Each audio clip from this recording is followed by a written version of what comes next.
रात करीब 11:30 बजे एक शख्स डोमिनोज पिज़्ज़ा के आउटलेट पे कॉल करता है और एक पिज़्ज़ा का ऑर्डर देता है। पर उस रात जो महिला उस पिज़्ज़ा की डिलीवरी देने के लिए वहाँ से निकलती है वो फिर कभी वापस नहीं लौटती, क्योंकि उस रात उसकी हत्या हो जाती है। एक पिज़्ज़ा के लिए किसी की हत्या, ये सुनने में ही थोड़ा अटपटा सा लगता है, पर क्या सच में पिज़्ज़ा के लिए उसकी हत्या की गई या फिर उसकी हत्या के पीछे किसी की कोई गहरी साजिश थी? उस रात वो एक पिज़्ज़ा की डिलीवरी एक नहीं बल्कि तीन लोगों की जिंदगियां तबाह कर देता है। अब उस रात ऐसा क्या हुआ और उस पिज़्ज़ा का ऑर्डर किसने किया था, वो सब आगे कहानी में आपको जानने के लिए मिलेगा। पर उससे पहले हमारी आपसे एक छोटी सी रिक्वेस्ट है कि वीडियो को लाइक और चैनल को सब्सक्राइब करना ना भूलें। तो चलिए कहानी शुरू करते हैं।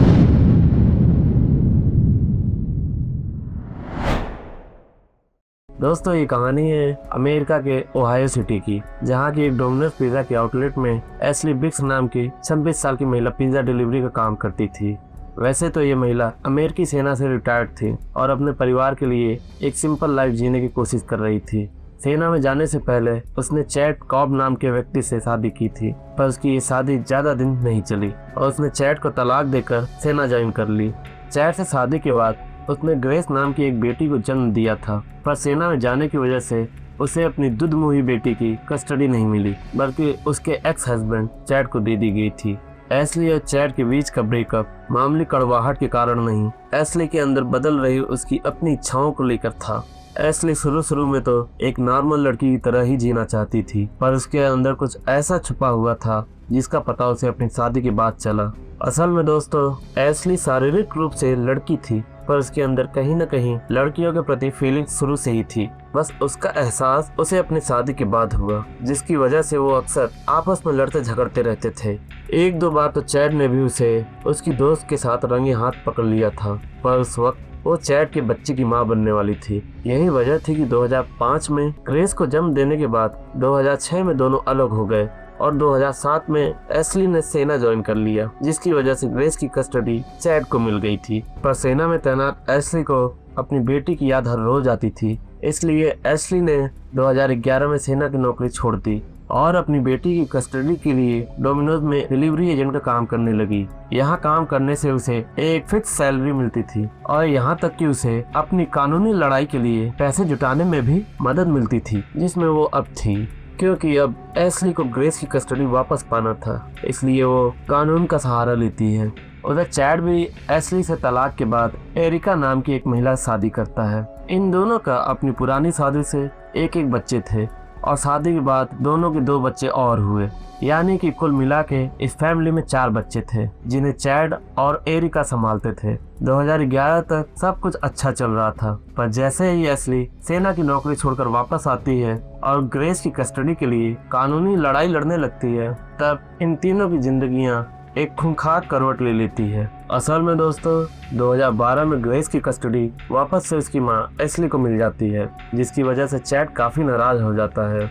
चैट अपनी बेटी से बहुत प्यार करता था और वो नहीं चाहता था कि उसकी बेटी ग्रेस भी अपनी मां की तरह बन जाए, क्योंकि एशली अब अपनी गर्लफ्रेंड ब्रिटनी के साथ रहती थी। हालांकि जब पहली बार एशली ग्रेस को लेने पहुंचती है, तब ग्रेस उसे पहचानने से भी इनकार कर देती है, क्योंकि अब वो अपनी मां एरिका को ही समझती थी। फिर भी पुलिस वालों के दबाव में ग्रेस को एशली के साथ जाना पड़ा, पर ग्रेस अपने पिता चैट को याद करके बहुत रोया करती थी, इसलिए एशली कभी कभी ग्रेस को उसके पिता के पास भेज देती थी। और यही बात चैट को नागवार गुजरती थी कि उसे अपनी ही बेटी से मिलने के लिए बार बार एशली के सामने शर्मिंदा होना पड़ता था। इसलिए चैट और एरिका दोनों मिलकर एक खौफनाक प्लान बनाते हैं और फिर 20 जून की रात करीब 11:30 बजे उसी पिज्जा आउटलेट पे एक कॉल आता है जहां एशली काम करती थी। कॉल पे पिज्जा डिलीवरी के लिए जो एड्रेस बताया जाता है वो वहीं पास के ही पार्किंग एरिया का था। चूँकि डिलीवरी एड्रेस बहुत पास में ही था, इसलिए मैनेजर ये ऑर्डर ले लेता है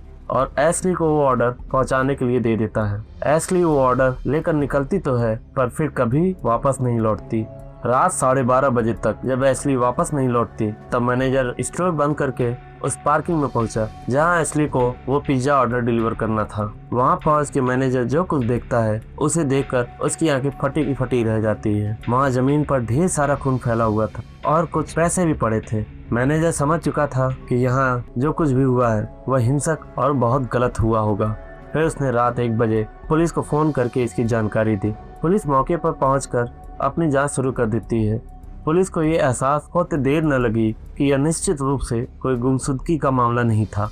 यहाँ संघर्ष के बहुत स्पष्ट संकेत थे, जिसमें फुटपाथ पर खून, फर्श पर बिखरा हुआ कैश और यहाँ तक कि टेजर के टुकड़े भी मिले थे। हालांकि एशली या उसकी कार का कोई नामो निशान नहीं था, और जब उन्हें पास में खून की एक लकीर मिली तो उन्हें ये एहसास हुआ कि वह लकीर एक जगह आकर रुक गई थी, लगभग जैसे कि उसे काबू में किया गया, घसीटा गया और फिर एक वाहन में डालकर उसे वहां से ले जाया गया हो, शायद उसके अपने वाहन में ही, क्योंकि वह गायब था। उन्हें टायर के निशान भी मिले जो निश्चित रूप से तेजी से भागने का सुझाव देते थे, मतलब कि जो कोई भी यह व्यक्ति था स्पष्ट रूप से जल्दी में था। इस बीच पुलिस ने एशली की गर्लफ्रेंड ब्रिटनी को क्राइम सीन पर बुलाया और उससे पूछताछ की। तब पुलिस को पता चला कि एशली और उसके एक्स हस्बैंड का बेटी को लेकर कुछ विवाद चल रहा था। इसके बाद पुलिस चैड को कॉल करती है, पर चैड फोन नहीं उठाता। फिर पुलिस की एक टीम चैड के घर जाती है और दूसरी टीम एशली की तलाश में निकलती है। सुबह 4 बजे पुलिस वालों को एशली की कार क्राइम सीन से लगभग 20 मील दूर एक हाईवे के किनारे एक खेत में मिलती है। पुलिस जब कार का दरवाजा खोल के देखती है तो उन्हें शुरू से ही जिस चीज का डर था वही दिखाई दिया। एशली पीछे की सीट पर मृत पड़ी थी। उन्होंने नोट किया कि उसका शरीर पूरी तरह से खून से लथपथ था और उसके हाथ और पैर जिप टाई से बंधे हुए थे और एक और जिप टाई उसके गले में कसकर बांधी गई थी। उसका चेहरा गहरे बैंगनी रंग का हो गया था और यह स्पष्ट था कि वास्तव में उसका गला घोंटकर उसे मारा गया था। और जहाँ तक उस लापता टेजर की बात है, उसके तार अभी भी उसके शरीर से जुड़े हुए थे। कार का इंटीरियर पूरी तरह से खून से लथपथ था और डोमिनोज डिलीवरी बैग अभी भी सामने की सीट पर रखा हुआ था। यह साफ था कि यह कोई अचानक किया गया हमला नहीं, बल्कि वास्तव में एक प्लान मर्डर था। ऐसा लगता है कि जिसने भी यह किया उसने उसे पार्किंग एरिया में लालच देकर बुलाया होगा, फिर तेजर से हमला किया, उसके बाद उसका गला घोटा और फिर उसकी अपनी ही कार में उसे डालकर यहाँ ठिकाने लगा दिया। इस बीच पुलिस की दूसरी टीम जब चैड के घर पहुंचती है तो वहां चैड को नहीं पाती। एरिका से पूछताछ में पता चलता है कि चैड तो रात से ही अपनी मां के घर पर है, जो कि वहां से थोड़ी ही दूर पर था। पुलिस जब वहां पहुंचती है तो चैड उन्हें वहां भी नहीं मिलता, पर उन्हें वहां पर एक बैग मिलता है जिस पर खून के धब्बे थे और उस बैग में टूटा हुआ टेजर गन के साथ साथ कुछ जिप टाइज थी, जैसे कि एशली के शरीर पे थी। पुलिस अब पूरे घर और उसके आसपास के इलाकों की तलाशी करने लगती है। तभी उन्हें घर के पीछे की झाड़ियों में चैड छुपा हुआ मिलता है। चैड अभी तक उन कपड़ों को पहना हुआ था जिस पर एशली के खून के दाग अभी भी थे। पुलिस चैड को गिरफ्तार करके उसे कोर्ट में पेश करती है और कोर्ट में चैड अपना गुनाह कबूल कर लेता है। 2014 में कोर्ट ने चैड को आजीवन कारावास की सजा सुनाई। चैड के जेल जाने के बाद सब लोग फिर से अपनी नॉर्मल जिंदगी जीने लगे थे, पर एक पुलिस ऑफिसर अभी भी ऐसा था जिसे लगता था कि इस केस में कुछ ऐसा है जो उससे छूट रहा है, क्योंकि इस केस का एक पहलू अभी भी मिसिंग था और वो ये था कि जिस रात कॉल करके पिज्जा का ऑर्डर दिया गया था, उस रात वो कॉल किसी लड़के ने नहीं बल्कि किसी लड़की ने की थी। अब चैड तो लड़की है नहीं, तो फिर वो कॉल किसने की थी? उस पुलिस ऑफिसर का शक चैड की वाइफ एरिका पर था, इसलिए वो उसका पीछा भी करता है, पर उसे कुछ भी ऐसा नहीं मिलता जिससे वो एरिका पर इल्जाम लगा सके। इधर चैड के जेल जाने के कुछ ही महीने बाद एरिका चैड को तलाक देकर उसके ही बचपन के दोस्त माइक से शादी कर लेती है, क्योंकि एरिका अब माइक के बच्चे की मां बनने वाली थी। वो पुलिस ऑफिसर चैड को एरिका की ये सारी हरकतें बताता था ताकि चैड एरिका का गुनाह कबूल कर ले, पर चैड कभी भी एरिका के खिलाफ कुछ नहीं बोला। फिर एक दिन चैड को जेल में उसकी बेटी का खत मिलता है जिसमें उसने चैड को बताया कि कैसे एरिका ग्रेस को मारती रहती है, उसको गंदी गंदी गालियां देती है, यहाँ तक कि उसे कुत्ते की पोटी खाने के लिए मजबूर करती है। यह सब जानकर चैड टूट जाता है और अपनी बेटी को एरिका से बचाने के लिए अपनी माँ के साथ मिलकर एक प्लान बनाता है। चैड की माँ भी एरिका की इन हरकतों को पहले से जानती थी, क्योंकि ग्रेस ने सबसे पहले उन्हें ही बताया था।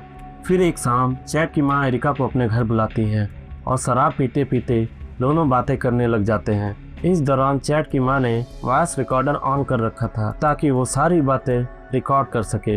बातचीत के दौरान एरिका ने बताया कि उस रात वो फोन कॉल उसने ही किया था अपने नए बर्नर फोन से और वो ही चैड को उस पार्किंग एरिया में लेके गई थी यहाँ तक कि जब चैड एशली को मार रहा था तब ग्रेस एरिका की कार में पीछे की सीट पर सो रही थी। मतलब कि जिस लड़की की कस्टडी के लिए ये सब हुआ वो वहीं उस टाइम मौजूद थी, बस तब वो बहुत छोटी थी और सो रही थी।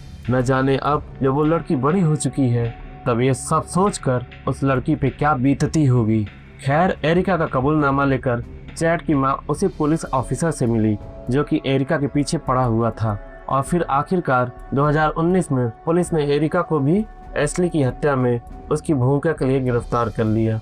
और फिर लंबी सुनवाई के बाद 31 जनवरी 2024 में एरिका को कोर्ट ने गंभीर हत्या का दोषी पाया और उसे उम्र कैद की सजा सुनाई।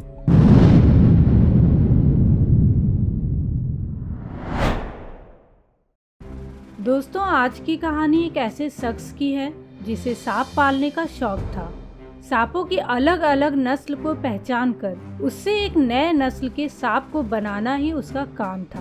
पर उस बेचारे को कभी ये पता ही नहीं चल पाया कि जिस लड़की से वो प्यार करता है, जिससे वो शादी करना चाहता है, असल में उसके खूबसूरत चेहरे के पीछे एक खूंखार नागिन छुपी हुई है और वो अपने प्यार से नहीं बल्कि अपनी मौत से शादी कर रहा है। पति, पत्नी और 2 प्यारे मासूम बच्चे। इस छोटे से परिवार में सब कुछ था। न पैसों की कोई कमी थी और न ही किसी प्रकार के ऐशो आराम की। पर उसकी बीवी ने अपने एक पुराने ख्वाहिश को पूरा करने के लिए अपने ही खुशहाल परिवार की खुशियों को ही डस लिया। दोस्तों, एक बड़ी ही पुरानी कहावत है, आस्तीन का सांप। आज की ये कहानी इस कहावत पर एकदम सटीक बैठती है। पर कहानी शुरू करने से पहले अगर आपको ऐसी रियल और इंटरेस्टिंग क्राइम स्टोरी सुनना पसंद है तो हमारे चैनल को सब्सक्राइब कर लें और सब्सक्राइब बटन के बगल में बनी घंटी को दबाना ना भूलें।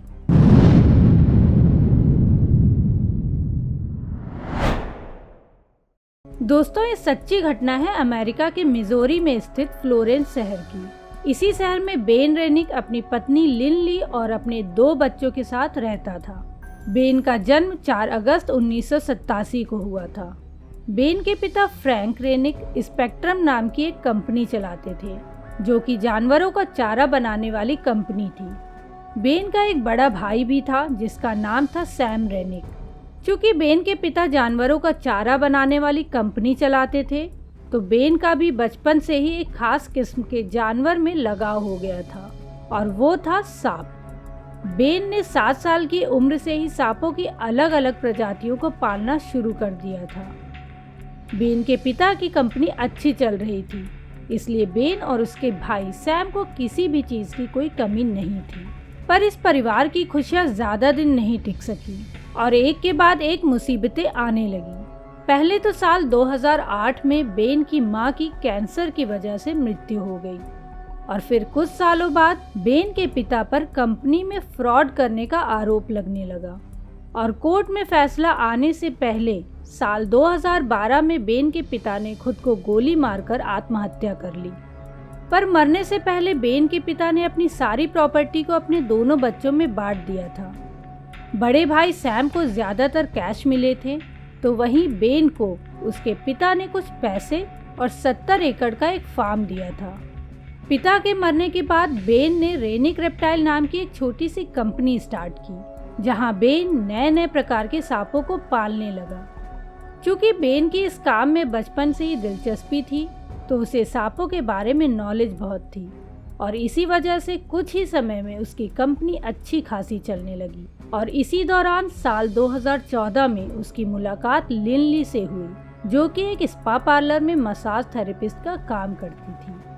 असल में दोस्तों, लिनली ने ही पहले फेसबुक पर बेन को मैसेज किया था। बाद में फिर इनके बीच बातें होने लगी और कुछ समय के बाद बेन लिनली को अपने फार्म हाउस वाले घर ले आया और वहीं उसके साथ लिव इन में रहने लगा। लिनली की पहले शादी तो नहीं हुई थी लेकिन उसके पुराने रिलेशनशिप से उसे एक बेटा था जिसका नाम था मैथ्यू। बेन से पहले भी लिनली कई लड़कों के साथ लिव इन में रह चुकी थी पर किसी भी लड़के के साथ उसकी ज़्यादा दिन नहीं बनी। पर जब वो बेन के साथ रहना शुरू की तब मानो उसकी सारी ख्वाहिशें पूरी हो गई थी। बेन के रूप में उसे वो हस्बैंड मिल चुका था जिसकी उसे तलाश थी। बेन एकदम सीधा साधा लड़का था जो न दारू पीता था और न ही ज़्यादा लोगों के साथ उठता बैठता था। प्लस उसका अच्छा खासा बिजनेस था। और तो और बेन मैथ्यू को लिनली से ज़्यादा प्यार करता था। अब एक माँ को इससे ज़्यादा क्या ही चाहिए था। लिनली ने भी बेन के काम में उसका साथ देने के लिए अपना स्पा वाला काम छोड़ दिया और दोनों मिलकर सांपों की देखरेख करने लगे। साल 2014 में लिनली एक बार फिर से प्रेग्नेंट हो जाती है और एक खूबसूरत बेटी को जन्म देती है। जब बेटी 2 साल की हो जाती है तब बेन और लिनली शादी कर लेते हैं। शादी के बाद कुछ दिन तक सब अच्छा चला, पर फिर लिनली बेन से स्पा सेंटर खोलने की जिद करने लगी और फिर इसी स्पा सेंटर से शुरू हुआ इस खुशहाल परिवार के पतन का सफर। असल में दोस्तों, जब लिनली मसाज थेरेपिस्ट का काम करती थी तब से ही उसकी ख्वाहिश थी कि जब उसके पास ढेर सारे पैसे हो जाएंगे तब वो अपना खुद का एक स्पा पार्लर खोलेगी। और शादी के बाद अपने इसी सपने को पूरा करने के लिए वो रोज रोज बेन पर दबाव बनाने लगी। बेन पहले तो इस सब के खिलाफ था, पर लिनली की जिद के आगे वो हार गया और फिर उसने पास के शहर में लिनली के लिए एक स्पा सेंटर खुलवा दिया। लिनली ने आज तक तो कभी कोई बिजनेस संभाला नहीं था, तो ये स्पा सेंटर भी उससे कहाँ चलने वाला था। हर महीने उसे प्रॉफिट से ज़्यादा लॉस हो रहा था और हर बार वो अपने लॉस को पूरा करने के लिए बेन से पैसे मांगती रहती और हर बार बेन उसे पैसे देता रहता। हालांकि बेन हमेशा लिनली को समझाता रहता कि स्पा सेंटर बंद कर दो, पर लिनली ने बेन की कभी नहीं सुनी। इसी सब के बीच 8 जून 2017 की शाम को जब लिनली अपने बच्चों को लेकर बेन से मिलने उसके रेप्टाइल फार्म पर पहुंचती है तो वहां का नज़ारा देखकर उसके होश उड़ जाते हैं। बेन पेट के बल फर्श पर पड़ा हुआ था और उसकी बॉडी पूरी तरह से खून में लथपथ थी। लिनली तुरंत ही बेन के बड़े भाई सैम को कॉल करके बताती है, जो उसी फार्म के पास ही रहता था। तो वो तुरंत वहां पहुंचता है। फिर उसके पहुंचने के बाद लिनली पुलिस को कॉल करके इस घटना की सूचना देती है। पुलिस जब उस रेप्टाइल फार्म पर पहुंचती है तब वहां हजारों की संख्या में सांपों को देखकर पुलिस भी डर जाती है। कुछ सांप तो बहुत बड़े बड़े थे, तो पुलिस को पहले यही लगा कि शायद किसी सांप ने ही ये सब किया होगा, पर जब फॉरेंसिक की टीम वहां जांच पड़ताल करती है तब पता चलता है कि सांप के काटने से नहीं बल्कि किसी ने बड़ी ही बेरहमी से बेन को गोली मारी थी।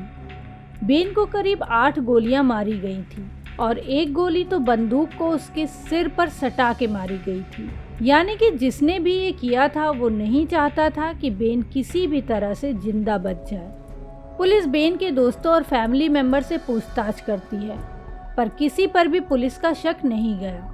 फिर पुलिस बेन के भाई सैम और बेन की बीवी लिनली से पूछताछ करती है, तो यहाँ से भी उनको ऐसी कोई बात पता नहीं चलती कि जिससे पुलिस इन पर शक कर सके। पर बेन का कत्ल तो हुआ था, और जब कत्ल हुआ है तो कातिल भी जरूर कोई न कोई होगा। बस पुलिस को कोई सुराग नहीं मिल रहा था, और इसी सुराग की तलाश में पुलिस बेन के भाई सैम और बेन की बीवी लिनली का पॉलीग्राफ टेस्ट करवाती है, क्योंकि यही 2 ऐसे शख्स थे जो बेन के सबसे करीब थे और उसकी लाश के पास भी सबसे पहले पहुंचे थे। साथ ही बेन के मरने से इनको ही फायदा हो सकता था। खैर, पॉलीग्राफ टेस्ट में बेन का भाई तो पूरी तरह पास हो गया, पर लिनली पॉलीग्राफ टेस्ट में फेल हो गई थी। पॉलीग्राफ टेस्ट के मुताबिक लिनली ने कुछ सवालों के जवाब सही दिए थे, पर कुछ जवाब में संदेह था, और उनमें से एक जो सबसे इम्पोर्टेंट था वो ये था कि क्या तुमने बेन की हत्या की है।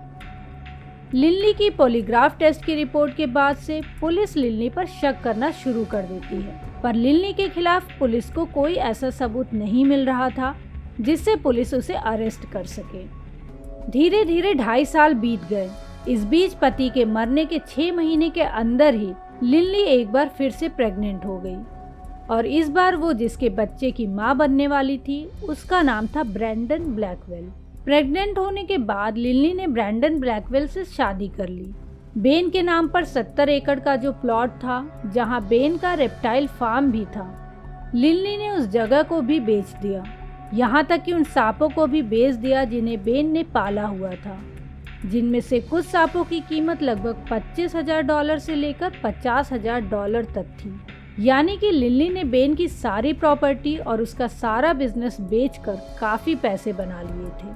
और जब कभी भी बेन का बड़ा भाई सैम लिली को समझाने की कोशिश करता तो लिली उससे झगड़ा करने लगती। खैर, ब्रैंडन ब्लैकवेल के साथ लिली की शादी ज़्यादा दिन नहीं टिकी और करीब शादी के 1 साल बाद ही उसने उससे तलाक ले लिया। लिली का कहना था कि ब्रैंडन ब्लैकवेल उससे बात बात पर मारपीट करता है और उस पर हर वक्त शक करता है। तलाक के बाद लिली को तीनों बच्चों की कस्टडी मिल गई, जिस पर ब्रैंडन ब्लैकवेल बहुत गुस्से में रहने लगा और इसी गुस्से में एक दिन ब्रैंडन लिली के घर में जबरदस्ती जा घुसा और अपने बच्चों से मिलने की जिद करने लगा। जब लिली ने उसके बच्चों से उसे मिलने नहीं दिया, तब ब्रैंडन का गुस्सा और भड़क गया और इसी गुस्से में उसकी लिली से हाथापाई हो गई, जिसकी वजह से ब्रैंडन को जेल जाना पड़ा। जिस वक्त ब्रैंडन जेल में था, उसी वक्त एक नए पुलिस ऑफिसर को बेन के मर्डर का केस दिया जाता है। अब सारे पुलिस वालों को ये तो पता था कि बेन के मर्डर में लिली का कोई ना कोई हाथ तो है, पर सबूत उसके खिलाफ नहीं मिल रहे थे। पर जब नए ऑफिसर को लिली के नए पति और उसकी परेशानियों के बारे में पता चला, तो उसने अंधेरे में एक तीर चलाया और उसका वो तीर काम कर गया। वो नया ऑफिसर ब्रैंडन से मिलने उसके जेल में पहुंचता है और उससे लिली और उसके रिलेशनशिप के बारे में पूछताछ करता है। तब ब्रैंडन उसे सारी कहानी बताने लगता है। ब्रैंडन बताता है कि लिली के साथ उसका चक्कर तब से ही चल रहा है जब बेन जिंदा था और दोनों उसी स्पा में मिलते थे जिसे बंद करने के लिए हमेशा बेन कहता रहता था।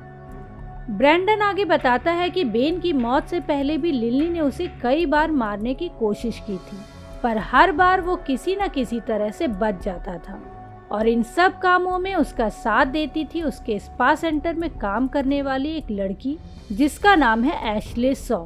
वो बताता है कि एशले लिली और लिली का एक एक्स बॉयफ्रेंड जिसका नाम है माइकल हम्फ्री, इन तीनों ने मिलकर बेन को मारने का प्लान बनाया और बेन को गोली लिली ने ही मारी थी। ब्रैंडन की बातें सुनकर उस पुलिस ऑफिसर को यकीन ही नहीं हुआ।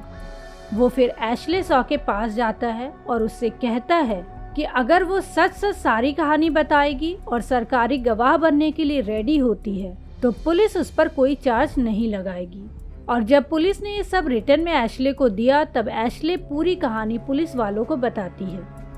एशले बताती है कि एक दिन लिली स्पा सेंटर आने के बाद रोने लगती है और कहती है कि बेन उसे सेक्सुअली अब्यूज करता है और उसके साथ मारपीट करता है। जब एशले ने लिली को तलाक के लिए बोला तो लिली ने कहा कि बेन के पास पैसे हैं और अगर वो तलाक लेती है तो बच्चों की कस्टडी बेन को मिल जाएगी, इसलिए वो उससे तलाक नहीं ले सकती। और फिर दोनों नए नए तरीके सोचने लगते हैं बेन को मारने के लिए। एक बार एशले ने कुछ नशीली गोलियां लाकर लिली को दी और लिली ने वो सारी गोलियां बेन के प्रोटीन शेक में मिला दी, पर प्रोटीन शेक पीने के बाद बेन नहीं मरा, बल्कि बेन की तबीयत खराब हो गई कुछ दिनों के लिए। इस बीच लिली स्पा सेंटर में कई लोगों के साथ संबंध बनाने लगी। बेन को लिली की इन हरकतों के बारे में कुछ भी नहीं पता था। वो तो बस स्पा इसलिए बंद करवाना चाहता था क्योंकि स्पा सेंटर लॉस में चल रही थी, पर अगर स्पा सेंटर बंद हो जाता तो लिली की आज़ादी छिन जाती और उसे फिर से बेन के साथ रेप्टाइल फार्म पर ही काम करना पड़ता, जो कि वो नहीं चाहती थी। फिर एक दिन लिली एशले से पूछती है कि क्या उसे कहीं से गन मिल सकती है, तब एशले ने उसे साफ साफ मना कर दिया। इसके बाद लिली एक दिन एशले को लेकर एक इंसान से मिलने जाती है जिसका नाम था माइकल हम्फ्री। माइकल लिली का एक एक्स बॉयफ्रेंड था और बेन से मिलने से पहले लिली माइकल के साथ लिव इन में रह चुकी थी। माइकल थोड़ा बदमाश किस्म का व्यक्ति था, जिसकी वजह से लिली को ये पता था कि माइकल ही वो इंसान है जो लिली को गन दिला सकता था। उस दिन के बाद से माइकल और लिली अक्सर एक दूसरे से मिलने जुलने लगे और इसी मुलाकात में माइकल ने लिली को एक गन लाकर दे दी। इसके बाद 8 जून 2017 की दोपहर करीब 3 बजे लिली माइकल को स्पा सेंटर पर मिलने के लिए बुलाती है। माइकल के आने के बाद लिली और माइकल बेन से मिलने उसके फार्म पर जाते हैं। अब फार्म पर क्या हुआ वो तो एशले को नहीं पता था, पर फार्म से लौटने के बाद लिली बहुत घबराई हुई थी। उसके कपड़ों पर खून लगा हुआ था, इसलिए एशले उसे नहलाने के लिए स्पा सेंटर के अंदर बने शावर एरिया में ले गई। एशले की इतनी गवाही बहुत थी उन दोनों को अरेस्ट करने के लिए। लिनली और माइकल को अरेस्ट करने के बाद जब पुलिस उनसे पूछताछ करती है तब माइकल का कहना था कि लिनली को वो गन माइकल ने इसलिए दी थी ताकि अगर कभी बेन उससे जबरदस्ती करे या फिर मारपीट करे तो वो अपना बचाव कर सके।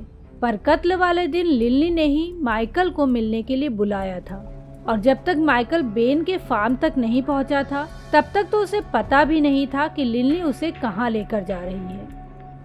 फार्म पर जब वो दोनों पहुंचे उस समय बेन फार्म के बाहर कूड़ा फेंकने जा रहा था। लिनली ने वो कूड़े की थैली ले ली और बेन से कहा कि ये मेरा एक पुराना दोस्त है, उसे सांपों में बहुत इंटरेस्ट है तो इसे अपने सांपों का कलेक्शन दिखा दो। इसके बाद बेन और माइकल फार्म के अंदर आ गए और लिनली बाहर कूड़ा फेंकने चली गई। जब माइकल को बेन सांप दिखा रहा था तभी पीछे से लिनली आई और बेन के सिर पर बंदूक रखकर उसे गोली मार दी। एक एक कर लिनली ने बेन को करीब 8 गोली मारी। इसके बाद दोनों गाड़ी में बैठकर लिनली के स्पा सेंटर आते हैं और लिनली को स्पा सेंटर में छोड़कर माइकल गन लेकर अपने घर आ जाता है। माइकल की गवाही के बाद पुलिस को वो गन भी माइकल के घर से मिल जाती है जिससे बेन का कत्ल हुआ था। इसके बाद पुलिस माइकल और लिनली दोनों को कोर्ट में पेश करती है जहां पूरी सुनवाई के बाद जूरी का फैसला मानते हुए जज ने माइकल को मैक्सिमम उम्र कैद की सजा सुनाई और लिनली को मिनिमम 16 साल कैद की सजा। हालांकि जज चाहते थे कि लिनली को भी मैक्सिमम उम्र कैद की सजा हो, पर मिजोरी जिस जगह की ये घटना है वहां जूरी जो फैसला करती है जज वही सजा सुना सकते हैं। जूरी द्वारा दी गई सजा को जज चाह कर भी बढ़ा नहीं सकते थे। तो दोस्तों ये थी आज की कहानी। अगर आप ऐसी क्राइम थ्रिलर स्टोरीज को सुनना पसंद करते हैं तो हमारे चैनल को सब्सक्राइब कर लें और जाने से पहले वीडियो को लाइक करना ना भूलें। तो फिर मिलते हैं दोस्तों एक नए वीडियो में एक नए कहानी के साथ। तब तक के लिए बाय बाय, टेक केयर।